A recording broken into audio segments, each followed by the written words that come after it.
Hello dear students, आप सभी का अपने YouTube platform all in one पर हार्दिक स्वागत है। जैसा कि हम क्लास 11th की फिजिक्स के बारे में बात कर रहे थे, चैप्टर फर्स्ट हमारा कंप्लीट हो चुका था। चैप्टर सेकंड आज स्टार्ट करने वाले हैं, जिसका नाम है सरल रेखा में गति, motion in a straight line. अब देखिए, motion in a straight line, ये जो चैप्टर है ये मैकेनिक्स की ब्रांच के अंदर आता है। और मैकेनिक्स होती क्या है, इसका थोड़ा सा इंट्रोडक्शन मैं आपको दे देता हूँ। देखो, मैकेनिक्स में हम, ये जो फिजिक्स की ब्रांच है, इसमें हम कौन कौन सी चीजें कवर करते हैं। जैसे कि हम कोई वस्तु गति कर रही है, जैसे ऑब्जेक्ट कोई गति कर रहा है, तो उसको पढ़ने के लिए या उसके कंसेप्ट को पढ़ने के लिए हम जिस ब्रांच का यूज करते हैं वो कौन सी है, यांत्रिकी। लेकिन हमें इसमें एक स्पेशल कंडीशन का पता होना चाहिए। वो कंडीशन क्या है कि अगर उस वस्तु का वेग प्रकाश के वेग से कम है तो वो किस में आएगा, यांत्रिकी में आएगा। ठीक है, अगर उसके बराबर है या ज्यादा है तो आगे आप जब बीएससी में आएंगे तब एक अलग से ब्रांच चलती है, उसमें पढ़ते हैं। लेकिन हमें अभी क्या पढ़ना है, यांत्रिकी पढ़ना है। तो हमें पता होना चाहिए कि यांत्रिकी होती क्या है। चैप्टर स्टार्ट करने से पहले इसके बारे में आपको बता रहा हूँ थोड़ा सा कि यांत्रिकी होती क्या है। कि भौतिक विज्ञान की, ये क्या है, फिजिक्स की ब्रांच है। भौतिक विज्ञान की वह शाखा जिसमें वस्तु की गति के, गति भी कौन सी, कि उसका वेग क्या होना चाहिए, स्पीड ऑफ लाइट, मतलब प्रकाश के वेग से कम होना चाहिए, गति के बारे में अध्ययन करते हैं। कहने का मतलब कि ऐसी ब्रांच जिसमें हम क्या पढ़ते हैं, ऑब्जेक्ट की मोशन के बारे में पढ़ते हैं, वो क्या होती है, मैकेनिक्स होती है। लेकिन उसमें क्या हमें याद रखना है कि जो जो ऑब्जेक्ट है उसका जो मोशन है, उसकी स्पीड है, वो किससे कम होनी चाहिए, लाइट की स्पीड से कम होनी चाहिए। और लाइट की स्पीड क्या होती है, 3 × 10⁸ मीटर पर सेकंड। ये आपको याद होनी चाहिए, आप क्लास 10th में भी पढ़ के आए होंगे। अब बात करते हैं यांत्रिकी की। तो यांत्रिकी की भी हम देखते हैं, 3 पार्ट में डिवाइड कर देते हैं हम इसको। कौन कौन से में, देखिए, एक होता है स्थितिकी, जिसको इंग्लिश में बोलते हैं स्टैटिक्स। एक होता है शुद्ध गतिकी, और एक होता है गतिकी। इसको बोलते हैं स्टैटिक्स, काइनेमैटिक्स, और इसको डायनेमिक्स। ठीक है, स्थितिकी का मतलब क्या होता है, देखिए इसमें आगे वर्ड आ रहा है स्थिति। मतलब स्थिति मतलब वो, अगर कोई वस्तु रेस्ट में है, जब वस्तु विराम में हो। ठीक है, कि कहने का मतलब अगर कोई वस्तु रुकी हुई है, स्थिर है, तब हम बात करते हैं तो वो कौन सी होती है, स्थितिकी होती है। शुद्ध गति की क्या होती है, कि जब वस्तु गति करती है, जब वस्तु की गति का अध्ययन करते हैं, लेकिन गति के कारणों के बारे में अध्ययन नहीं करते। अब देखो, काइनेमेटिक्स क्या होती है, शुद्ध गति की क्या होती है, कि मान के चलो कोई वस्तु गति कर रही है, कोई ऑब्जेक्ट गति कर रहा है, तो हमें बस केवल उसकी गति के बारे में ही पढ़ना है। उसके अगर उस पर फोर्स लग रहा है या बल, टॉर्क लग रहा है, उनके बारे में अगर हम नहीं पढ़ेंगे तो वो कौन सी ब्रांच में आएंगी, शुद्ध गति। मतलब हमें ये पता नहीं लगाना कि ये जो वस्तु गति कर रही है वो किस वजह से कर रही है, केवल हमें उसकी गति के बारे में पढ़ना है, तो वो कौन सी होती है, शुद्ध गति की। और गति की क्या होती है, कि जब वस्तु की गति और गति के कारण, गति के कारण के बारे में अध्ययन किया जाता है। तो आप ये समझ गए होंगे कि देखो, स्टैटिक्स में क्या आता है, स्टैटिक्स में क्या आता है, स्थितिकी में, कि अगर कोई वस्तु है और वो कैसी है, विराम अवस्था में, जैसे ये मार्कर है, ठीक है, ये कैसा है, रेस्ट में है। वो भी मैं आपको भी बताऊंगा कि विराम अवस्था कौन सी होती है। अभी क्या है, मान के चलो रेस्ट में है। अब हमें इसके बारे में पढ़ना है तो कौन सी ब्रांच में आएगा, स्थितिकी में। अब ये मारकर गति कर रहा है, एक स्थान से दूसरे स्थान पर जा रहा है। केवल मुझे इसकी गति के बारे में पढ़ना है तो कौन से में आएगा, शुद्ध गतिकी में। लेकिन ये मारकर एक स्थान से दूसरे स्थान तक जा रहा है, गति तो कर रहा है, लेकिन ये किसकी वजह से कर रहा है, मेरे हाथ की वजह से कर रहा है, मैं इस पर फोर्स लगा रहा हूँ, या फिर ये घूम रहा है तो बलागुण लग रहा है, टॉर्क लग रहा है। उसके बारे में भी अगर हमें पढ़ना है तो वो किस में आएगा, गतिकी के बारे में आएगा। ये हो गया यांत्रिकी का थोड़ा सा छोटा सा इंट्रोडक्शन हो गया। तो ये आपको समझ में आया होगा, मैंने आपको एग्जांपल देके ही बताया। अब इसके बाद जब हम बात करते हैं, वो बात करते हैं चैप्टर की, कि हमें चैप्टर कौन सा पढ़ना है, चैप्टर में क्या क्या है। देखिए, चैप्टर का जो नाम है वो है सरल रेखा में गति।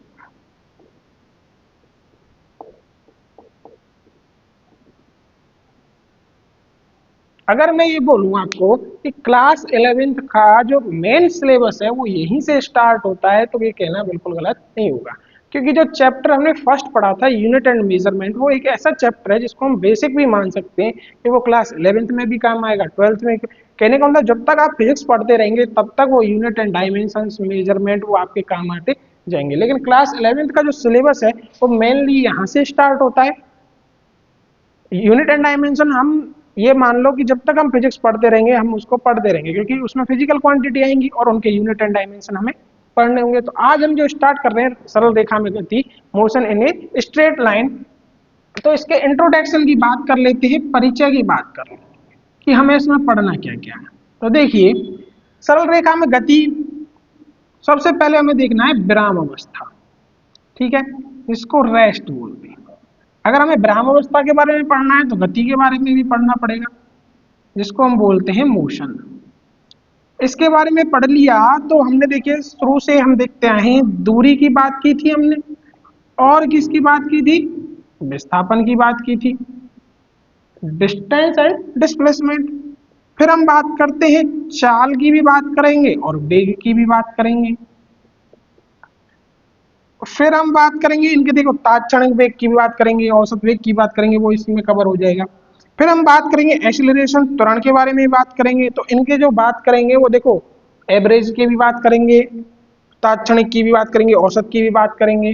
फिर हम कुछ ग्राफ देखेंगे, यहीं लिख देता हूं मैं, ग्राफ ये निरूपण देखेंगे हम इनका।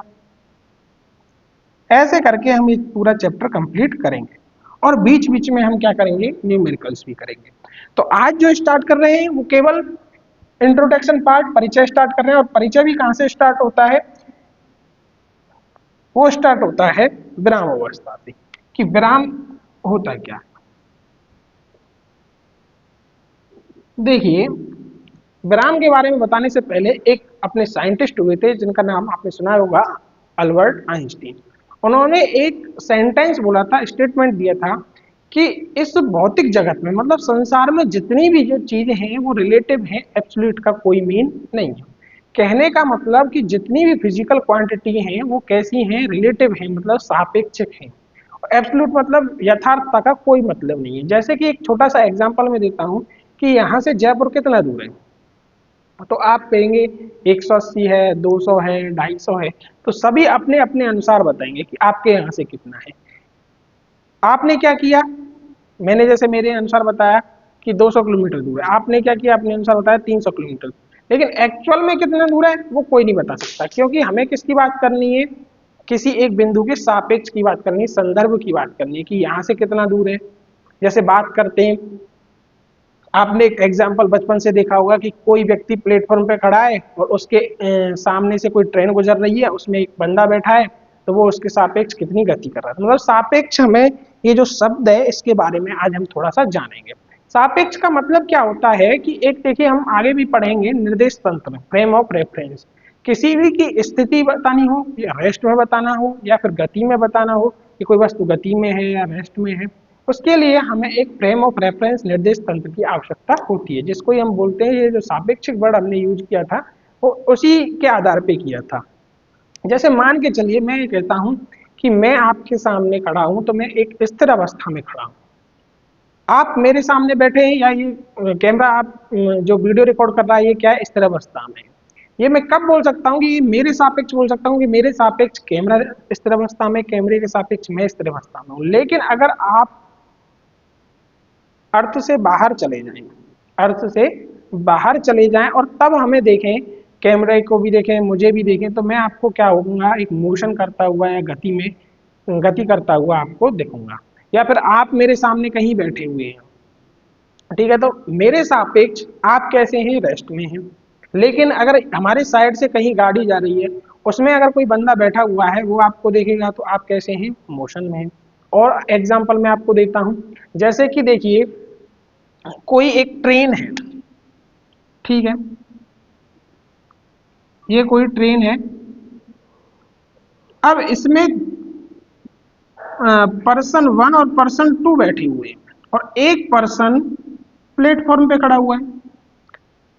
बात करते हैं विराम अवस्था और गति अवस्था की। देखो पर्सन और ये जो ट्रेन है वो क्या कर रही है, आगे की साइड जा रही है, गति कर रही है। और ये जो पर्सन 3 जो मतलब तीसरा जो पर्सन खड़ा हुआ है वो किसी प्लेटफॉर्म पे खड़ा हुआ है। बात करते हैं पर्सन 1, ये जो पहला व्यक्ति है वो दूसरे व्यक्ति के सापेक्ष कैसा है, स्थिर अवस्था में। अगर आपको ऐसे समझ में नहीं आता तो आप ये सोचिए, इमेजिन करिए कि आप एक बस में बैठे हुए हैं और एक कोई भी व्यक्ति है वो आपके साइड में बैठा हुआ है और एक व्यक्ति प्लेटफॉर्म के बाहर खड़ा हुआ है। तो आपके सापेक्ष आपके पास में बैठा हुआ जो व्यक्ति है वो कैसा है, रेस्ट में है, वो स्थिर अवस्था में है। क्योंकि देखिए अगर बस आगे जाएगी या ट्रेन आगे जाएगी तो वो तो वहीं बैठा रहेगा आपके सामने, तो वो कैसा है, रेस्ट में। लेकिन जो बाहर प्लेटफॉर्म के बाहर व्यक्ति खड़ा है वो कैसा दिखेगा, आपको पीछे जाता हुआ दिखेगा। मतलब आपको ऐसा लगेगा कि वो क्या कर रहा है, गति कर रहा है। तो आपने इसमें फ्रेम ऑफ रेफरेंस किसको माना, खुद को माना। अब मैं बात करता हूं कि आप कहाँ खड़े हो जाते हैं, बाहर खड़े हो जाते हैं और दो व्यक्ति क्या है, बस में बैठे हुए हैं या ट्रेन में बैठे हुए हैं। तो आप क्या देखेंगे कि वो दोनों क्या कर रहे हैं, गति कर रहे हैं। लेकिन अंदर वाले व्यक्ति के सापेक्ष दूसरा कैसा है, स्थिर अवस्था में। होता है या नहीं होता है। और मैं आपको एग्जांपल देता हूं, आप और हम सामने बैठे हुए हैं एक दूसरे के, हम दोनों एक दूसरे के सापेक्ष क्या है, विराम अवस्था में।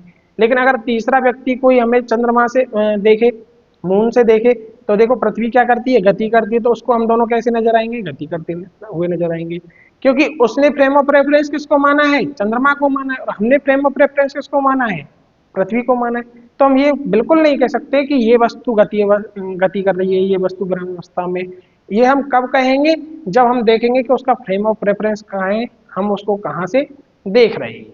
तब हम बता सकते हैं कि ये मेरे सापेक्ष या ये पृथ्वी के सापेक्ष क्या है, स्थिर अवस्था में, ये मेरे सापेक्ष गति अवस्था में, ये मेरे सापेक्ष गति अवस्था में, या पृथ्वी के सापेक्ष क्या है, गति अवस्था में। अब हमने मेनली क्या मान लिया कि पृथ्वी जो है अपनी वो क्या है, फ्रेम ऑफ रेफरेंस है, और इसके सापेक्ष ही हम वस्तुओं की क्या बताते हैं, ये बताते हैं कि ये गति कर रही है या फिर ये स्थिर अवस्था में। तो आई थिंक आपको ये समझ में आया होगा एग्जाम्पल।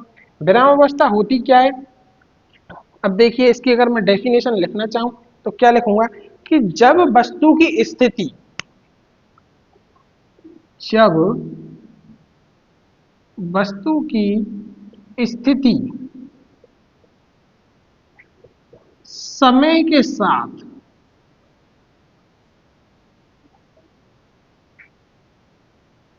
अपने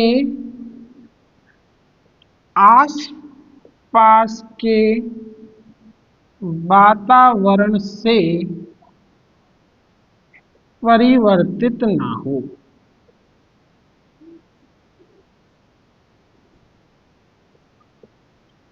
तो हम क्या कह सकते हैं कि वस्तु विराम अवस्था। जैसे देखिए आपको मैं एक सिंपल ही एग्जांपल देता हूं कि देखिए ये मैंने एक कोई पॉइंट बनाया, शायद आपको दिख रहा होगा, और यहीं आसपास में एक बॉक्स बना देता हूं। It is clear. मैं कुछ दिन बाद देखता हूं, एक दिन दो दिन बाद, कि ये जो पॉइंट है ये बॉक्स के उतने ही पास में है, ठीक है। दूसरी मैं स्थिति ले लेता हूं कि ये कोई पॉइंट बना हुआ है, या मैं एक छोटा सा पॉइंट बना देता हूं, और आप चले जाते हैं और इसको मिटा के मैं कहीं दूसरी जगह पॉइंट बना देता हूं। तब भी आपको ये क्या लगेगा, स्थिर लगेगा। क्यों, क्योंकि आपने यहाँ कहीं फ्रेम ऑफ रेफरेंस है ही नहीं कि जिससे आप उसकी क्या माप सकते हैं, डिस्टेंस माप सकते हैं। यहाँ क्या होगा कि अगर मैं इस पॉइंट को यहाँ बनाऊंगा तो आपको पता चल जाएगा कि पहले ये यहाँ था, अब ये क्या है, इसके पास आ गया है। तो फ्रेम ऑफ रेफरेंस होना बहुत जरूरी है। अगर ये बॉक्स नहीं होता तो भी हमें पता नहीं चलता कि ये फ्रेम ऑफ रेफरेंस यहाँ, मतलब ये पॉइंट का हमें पता नहीं चलता कि ये उसके पास आया है या दूर आया है।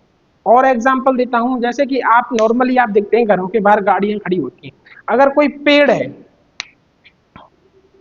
ट्री है कोई, और इसके पास कोई गाड़ी खड़ी हुई है,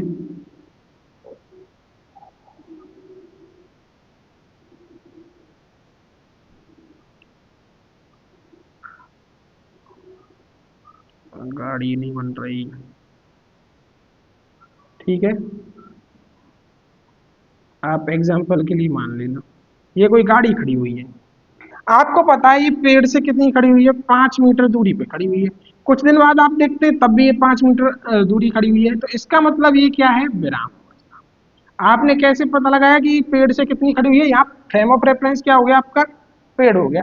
अगर ये मान के चलो पेड़ नहीं होता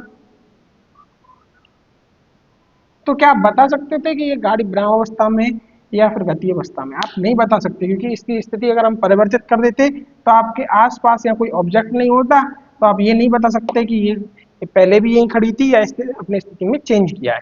तो हमने विराम की जो डेफिनेशन लिखी वो क्या लिखी कि जब वस्तु की स्थिति समय के साथ, टाइम के साथ अगर चेंज नहीं होती है उसके आसपास के वातावरण के अनुसार, तो वो वस्तु क्या है, होती है विराम अवस्था में होती है।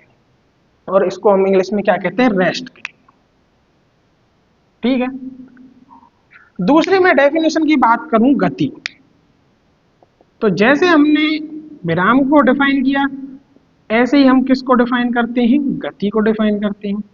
अब देखिए गति क्या होती है कि अगर किसी वस्तु की स्थिति समय के साथ, टाइम के साथ चेंज हो जाती है, कि जैसे आज हमने 5 मिनट पहले कोई लड़का था वो यहाँ देखा था, 10 मिनट बाद देखते हैं तो वो दूसरी जगह पहुंच जाता है, तो मतलब उसकी स्थिति क्या हो रही है, परिवर्तित हो रही है।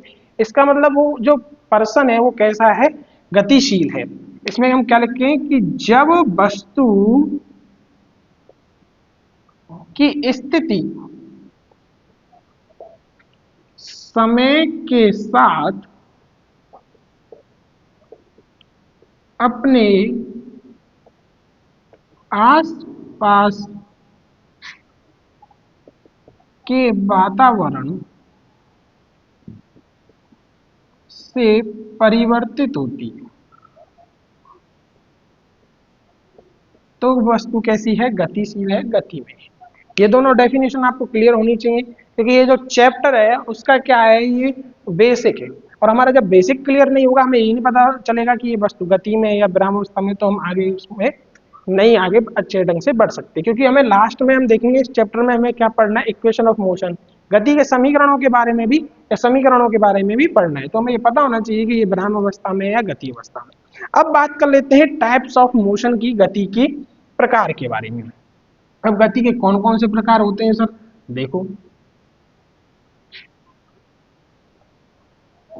अब हम बात कर लेते हैं टाइप्स ऑफ मोशन, गति के प्रकार, गति के प्रकार। अब देखो इनको हम कई तरीके से बांट सकते हैं। तो जो नॉर्मली हमने जो बांटे हैं वो कौन कौन से हैं, एक बार वो देख लेते हैं। देखिए एक है सरल रेखा में गति या सरल रेखीय गति। ठीक है, जैसा कि इनके नाम से स्पष्ट हो रहा है, एक होती है घूर्णन गति और एक होती है कंपन गति।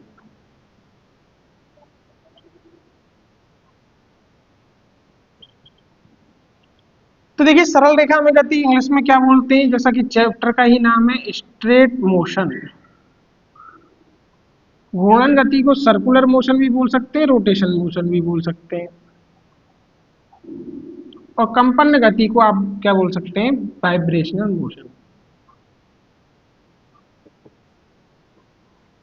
Vibration motion.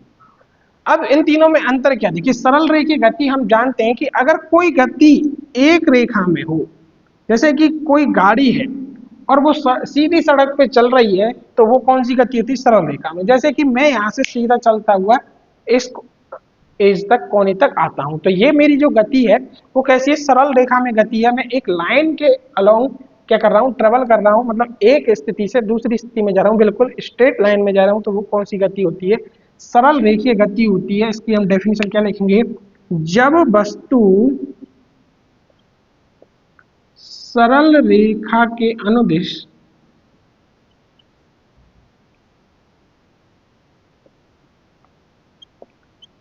गति करती है तो उसे सरल रेखीय गति कहते हैं।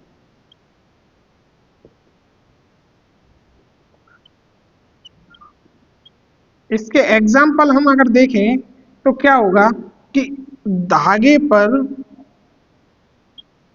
चींटी की गति, आपने बचपन में किया भी होगा कि क्या करते हैं, एक धागे पर हम कोई चींटी चढ़ाकर और उसको ऐसे पकड़ लेते हैं। वो चींटी क्या होती है, धागे के अनुदिश सीधी सीधी गति करती है। दूसरी बात करें कि कार की सीधी सड़क पर गति,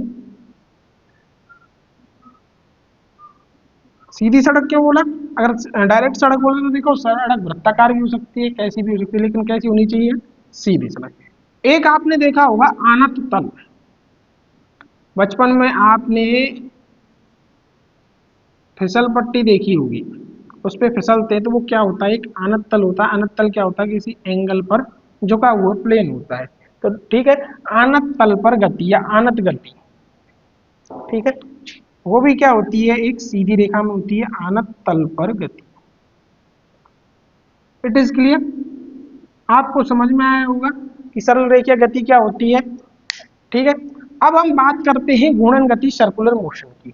इसमें क्या होता है कि अगर कोई वस्तु वृत्ताकार पथ में गति करती है तो उसको हम क्या बोलते हैं, घूर्णन गति। जैसे बचपन में हम एक खेल खेला करते थे, एक पत्थर को किसी रस्सी से बांधकर और ऐसे घुमा देते थे। ठीक है, घुमाते थे तो वो क्या करती थी, एक वृत्ताकार पथ में गति करती थी। कोई भी ऑब्जेक्ट हो सकता है, पत्थर हो सकता है, वो कौन सी गति थी, सर्कुलर मोशन थी। वृत्तीय गति भी बोल सकते हैं इसको, घूर्णन गति भी बोल सकते हैं। वैसे दोनों में डिफरेंस है, पर वो अभी आप इतना ही समझें कि वृत्तीय गति और घूर्णन गति सेम है। देखो सर्कुलर मोशन क्या होती है कि जब वस्तु वृत्ताकार पथ पर गति करती है तो उसे वस्तु की घूर्णन गति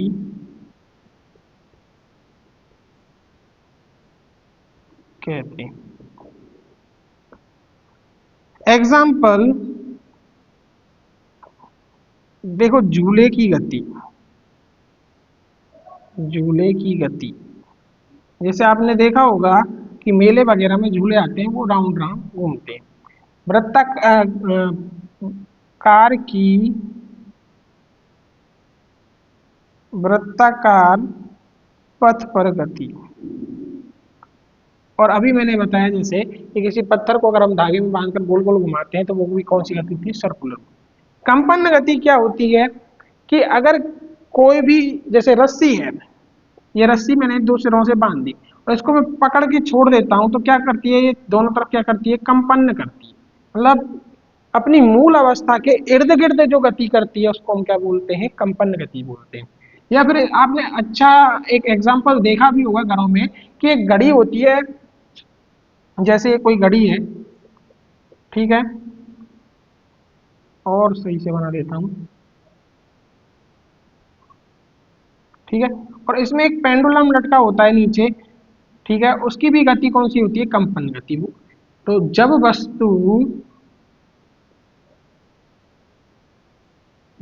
अपनी मूल अवस्था से, अपनी मूल अवस्था के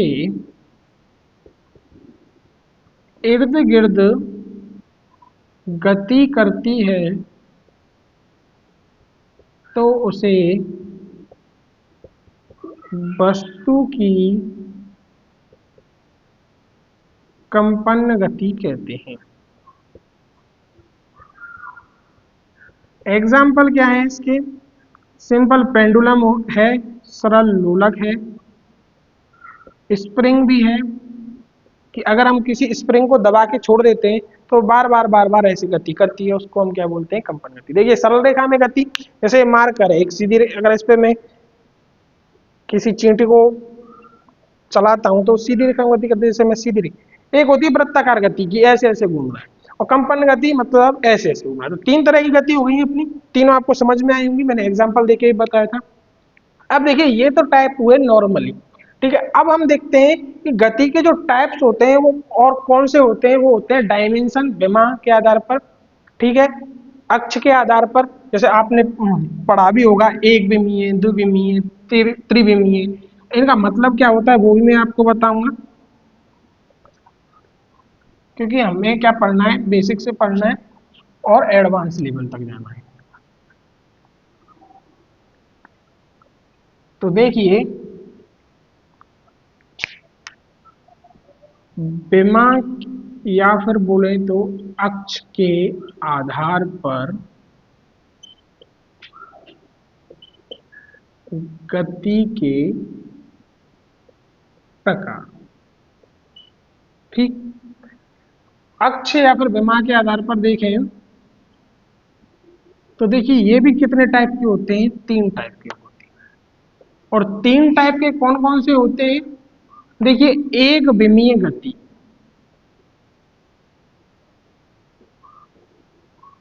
जिसको इंग्लिश में बोलते हैं वन डी मोशन,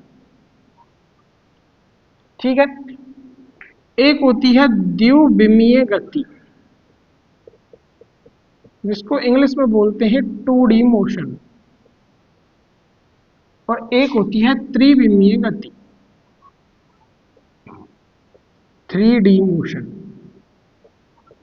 डी का मतलब यहाँ डायमेंशन से है, जैसे कि अगर कोई गति है हम उसे केवल एक्स अक्ष या केवल वाई अक्ष या केवल जेड अक्ष, किसी एक अक्ष के द्वारा प्रदर्शित कर सकते हैं, वो कौन सी होती है, एक विमीय।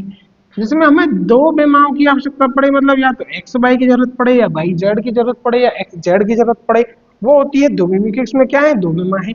और एक होती है त्रिविमीय, आपने तीन अक्ष पढ़े होंगे, एक्स वाई और जेड, जिसमें हमें तीनों की आवश्यकता पड़े, वो होती है त्रिविमीय। एग्जाम्पल, जैसे अभी मैंने आपको बताया था कि कोई सरल रेखा है या एक धागा है, इस पर कोई चींटी गति कर रही है, तो उसको हम एक अक्ष के द्वारा दर्शा सकते हैं। या फिर कोई कार है वो सीधी रेखा में गति कर रही है, तो हम उसे एक अक्ष के द्वारा दर्शा। दूसरी बात करें द्विविमीय गति, जैसे आपने देखा होगा कैरम खेला होगा, कैरम में एक गोटी होती है, ठीक है, या फिर ये जो समतल है, बोर्ड है, इस पे अगर कोई चींटी चल रही है तो उसको देखो, एक तो लंबाई और एक चौड़ाई, दो तरह की आवश्यकता होगी ना, दो विमा की आवश्यकता होगी, दो अक्ष की आवश्यकता होगी, तो उसको हम बोलेंगे दो विमीय गति। एक त्रिविमीय गति, जैसे कि किसी मच्छर की गति, जैसे हवा में कोई मच्छर उड़ रहा है, तो आप ऐसा बोलेंगे वो सीधी रेखा में जाएगा, इधर उधर कहीं भी जा सकता है। जैसे गैसीय अणु की गति होती है, जैसे हम मानते हैं जैसे कोई चिड़िया है, उसकी गति कौन सी होगी, त्रिविमीय, क्योंकि उसको प्रदर्शित करने के लिए या उसको डिफाइन करने के लिए हमें कितनी विमाओं की आवश्यकता होती है, तीन विमाओं की आवश्यकता होती है, इसलिए वो कौन सी गति होती है, त्रिविमीय गति होती है। अब इनको हम डेफिनेशन के साथ लिख सकते हैं, आप समझ गए होंगे।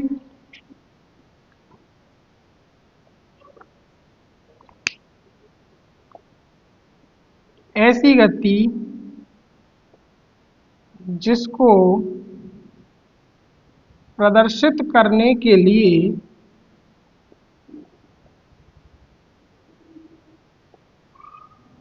केवल एक विमा की आवश्यकता होती है, उसे वन डी मोशन या एक विमीय गति कहते हैं। एग्जाम्पल, सरल रेखीय गति। जो सरल रेखीय गति के जितने भी एग्जाम्पल होंगे वो क्या होंगे, किसमें आएंगे, एक विमीय में, क्योंकि देखिए सरल रेखा में अगर कोई गति करेगा तो ये क्या हो गया, एक विमीय हो। दूसरी बात करें द्विविमीय गति, तो ऐसी गति आप सीख गए होंगे डेफिनेशन बनाना, कि देखिए हमें याद तो करना ही है और हमें डेफिनेशन बनाना भी आना चाहिए। जैसे देखो इसमें क्या हो गया, जिसमें केवल एक विमा की आवश्यकता हो, ऐसी गति जिसको प्रदर्शित करने के लिए दो विमा की आवश्यकता हो उसे द्विविमीय गति कहते हैं। आप मेरे साथ नोट्स भी बना सकते हैं, ठीक है। एग्जाम्पल, जो घूर्णन गति के एग्जाम्पल थे, वृत्ताकार गति के एग्जाम्पल थे, या फिर वृत्तीय गति के जो एग्जाम्पल थे, वो सभी किस में आ जाएंगे, इसमें आ जाएंगे। या जैसे कार गति कर रही थी, या फिर मैं बोलूं कैरम की, क्या बोलते हैं उसको, गोटी, डाइस बोल देते हैं, कैरम के डाइस की गति, ठीक है। तीसरी बात करें त्रिविमीय, तो ऐसी गति जिसको प्रदर्शित करने के लिए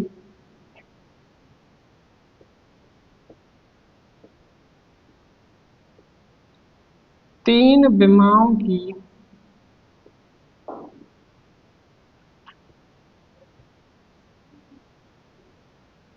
आवश्यकता होती है उसे त्रिविमीय गति कहते हैं।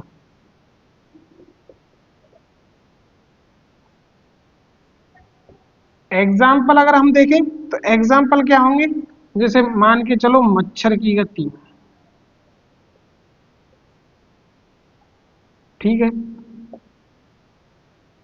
पक्षियों की गति,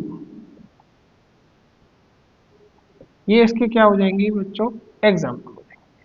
आप समझ गए होंगे, जिन्हें एक विमा के द्वारा दर्शा सकते हैं, एक अक्ष के द्वारा दर्शा सकते हैं, एक विमीय हो गई, दो विमीय दो विमा की आवश्यकता, तीन विमीय तीन विमा की आवश्यकता। तो ये हुए हमारे गति के टाइप्स हुए। अब हम जो आगे बात करेंगे उस चैप्टर के थोड़े से और बेसिक के बारे में बात करेंगे, जो आपको आगे बहुत काम आएंगे। जब हम पढ़ाएंगे तो हम काफी बार बोलेंगे भी कि पॉइंट साइज जो ऑब्जेक्ट होता है वो क्या होता है, ठीक है। पॉइंट साइज जो ऑब्जेक्ट होता है वो क्या होता है, कहने का मतलब बिंदु के आकार की वस्तु, ठीक है।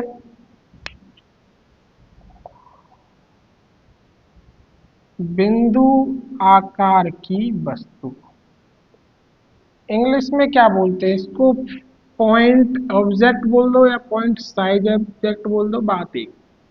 अब बिंदु आकार की वस्तु क्या होती है, देखिए हम जब भी फिजिक्स में आगे स्टडी करेंगे पढ़ेंगे तो हम क्या मानते हैं कि कोई वस्तु है वो एक जगह से दूसरी जगह गति करती है, और हम उसको किससे डिनोट कर देते हैं, बिंदु से, कि यहाँ से यहाँ तक गई, ठीक है।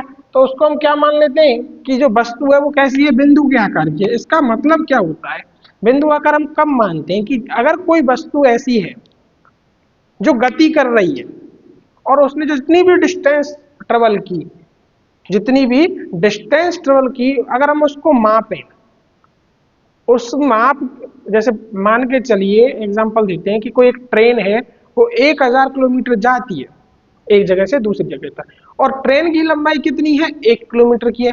तो 1000 किलोमीटर की अपेक्षा 1 किलोमीटर है वो कैसा है, बहुत ही छोटा है, इसलिए इसको हम क्या मान लेते हैं, बिंदु आकार की क्या मान लेते हैं, वस्तु मान लेते हैं। अब जैसे देखिए आप या हम, मैं 50 किलोमीटर पैदल चलता हूं, और मेरी जो, मतलब मेरी जो साइज है या लंबाई है वो मान के चलो कि 2 मीटर की है या 1.5 मीटर की है, तो 1.5 मीटर और 50 किलोमीटर कितना डिफरेंस होगा, 50 किलोमीटर की अपेक्षा में 1.5 किलोमीटर, 1.5 मीटर कितना है, बहुत ही छोटा है, इसलिए इसको क्या मान लेते हैं, बिंदु मान लेते हैं। ऐसे हम पृथ्वी को भी बिंदु मानते, लेकिन कब मानते हैं, जैसे मैं बात करूं कि पृथ्वी और सूर्य के बीच की दूरी बहुत ज्यादा है, उसके अगर हम सापेक्ष देखते हैं तो जो पृथ्वी है उसको हम क्या मान सकते हैं, एक बिंदु रूप मान सकते हैं।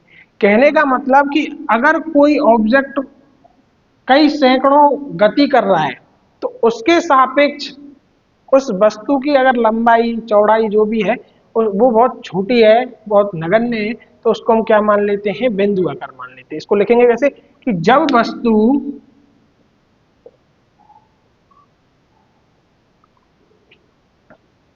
कई गुना जब वस्तु अपनी माप से कई गुना माप तक गति करती है तो उसे बिंदु आकार वस्तु या ऑब्जेक्ट कहते हैं। जैसे कि मान के चलिए ये कोई बस है जिसकी लंबाई अगर हम देखें 100 मीटर है, 100 मीटर तो मैंने ज़्यादा बोल दिया, 10 मीटर मान लो, और ये ट्रेवल कर रही है 200 किलोमीटर। तो 200 किलोमीटर के सापेक्ष अगर हम 10 मीटर को देखें तो ये बहुत कैसी है, राशि नगण्य है, बहुत ही छोटी है, इसलिए हम इसको क्या मान लेते हैं, बिंदु रूप में मान लेते हैं। इसको हम क्या बोलते हैं, पॉइंट ऑब्जेक्ट बोलते हैं। कि अगर कोई वस्तु इतना ट्रेवल कर रही है कि उसके सापेक्ष उसकी जो माप है वो बहुत ही छोटी है, ठीक है, बहुत ही छोटी है, नगण्य है, तो हम उसको क्या मान लेते हैं, बिंदु आकार की वस्तु मान लेते हैं। ठीक है, ये बात समझ में आई कि नहीं आई? ठीक है, आज हम छोटा छोटा इंट्रोडक्शन के, ये देखिए पेपर में नहीं आते लेकिन हमें पता होना चाहिए। एक और बात कर लेता हूं कि आगे कहीं कहीं काम आता है, संदर्भ बिंदु। और संदर्भ बिंदु को इंग्लिश में बोलते हैं रेफरेंस पॉइंट। कि रेफरेंस पॉइंट क्या होता है सर? देखिए बच्चों, क्या होता है रेफरेंस पॉइंट, कि मान के चलिए कि मैं यहां खड़ा हूं और मुझे किसी वस्तु की स्थिति बतानी है, किसी वस्तु की स्थिति तो मैं अपने सापेक्ष बताऊंगा, तो मैंने रेफरेंस पॉइंट क्या माना, खुद को माना। या फिर मान के चलिए कोई पेड़ है, उसके साइड में कोई लड़का खड़ा है, तो उसकी स्थिति में किसके सापेक्ष बताऊंगा, पेड़ के सापेक्ष बताऊंगा, कि पेड़ से ये 10 मीटर दूर खड़ा है, तो पेड़ क्या मान लिया मैंने, रेफरेंस पॉइंट। मतलब ऐसा बिंदु जिससे हम उस वस्तु की स्थिति बताते हैं। जैसे कि आपने देखा होगा, ग्राफ बनाई होगी, ग्राफ में बीच वाला पॉइंट 0 0, ये क्या होता है, एक रेफरेंस पॉइंट ही तो है। इसके सापेक्ष तो हम देखते हैं, जैसे x है, x की दूरी कहां से देखेंगे, बीच से तो देखेंगे। जैसे x पर हमें 2 मीटर चलना है तो यहां से चलेंगे 1 2, तो ये क्या हो गया, रेफरेंस पॉइंट। y पर चलना है तो यहां से 1 2, यहां से 1 2 1 2, तो ये कहां से चले थे, हम बीच वाले पॉइंट से चले थे। तो ये जो पॉइंट होता है वो क्या होता है, रेफरेंस पॉइंट होता है, संदर्भ बिंदु। कि ऐसा बिंदु जिससे किसी भी वस्तु की स्थिति बताई जा सके, ऐसा बिंदु या ऐसा पॉइंट जिससे वस्तु की स्थिति बताई जाती है, उसे संदर्भ पॉइंट कहते हैं या संदर्भ बिंदु कहते हैं। जैसे कि कभी आपको एड्रेस बताना, किसी को एड्रेस बताना पड़े, तो आप कैसे बताते हैं कि उस दुकान के 10 मीटर आगे चलेंगे तब हमारा घर पड़ता है। तो वो दुकान क्या हो गई, एक रेफरेंस पॉइंट हो गया। या फिर अगर हम ऐसे बताएं कि हमारा घर बस स्टैंड से 2 किलोमीटर दूर है, तो हमने बस स्टैंड क्या मान लिया, रेफरेंस पॉइंट। या फिर जैसे हम ये बताएं कि कोई भी लड़का खड़ा है और हमें उसकी स्थिति बतानी है, तो हम कैसे बताएंगे कि वो उस मॉल के पास खड़ा है, तो वो मॉल क्या मान लिया हमने, रेफरेंस। मतलब जिस बिंदु के सापेक्ष हम उसकी स्थिति बताते हैं वही क्या होता है, रेफरेंस पॉइंट होता है। आगे इसमें और भी छोटे छोटे कंसेप्ट आएंगे, वो हम नेक्स्ट वीडियो लेक्चर में कवर करेंगे। यहाँ तक की बात आपको समझ में आई कि नहीं आई? ये चैप्टर का बेसिक था। इसके बाद हम धीरे धीरे और एडवांस की तरफ बढ़ेंगे। आगे चैप्टर्स में, आगे के चैप्टर में हम बात करेंगे, किसकी बात करेंगे, देखिए बच्चों, इसमें हम बात करेंगे दूरी की, विस्थापन की, वेग की, चाल की, त्वरण की, और लास्ट में जब हम पहुंचेंगे तो हम देखेंगे कि हम क्या पढ़ेंगे, इक्वेशन ऑफ मोशन, गति के समीकरण पढ़ेंगे, इसके क्या क्या समीकरण होते हैं। ये आई थिंक आपको समझ में आया होगा। वीडियो कैसी लगी, लाइक करें, कमेंट करें और हमें बताएं। आपका रेस्पॉन्स बहुत अच्छा मिल रहा है, उसके लिए थैंक यू, धन्यवाद, वेलकम।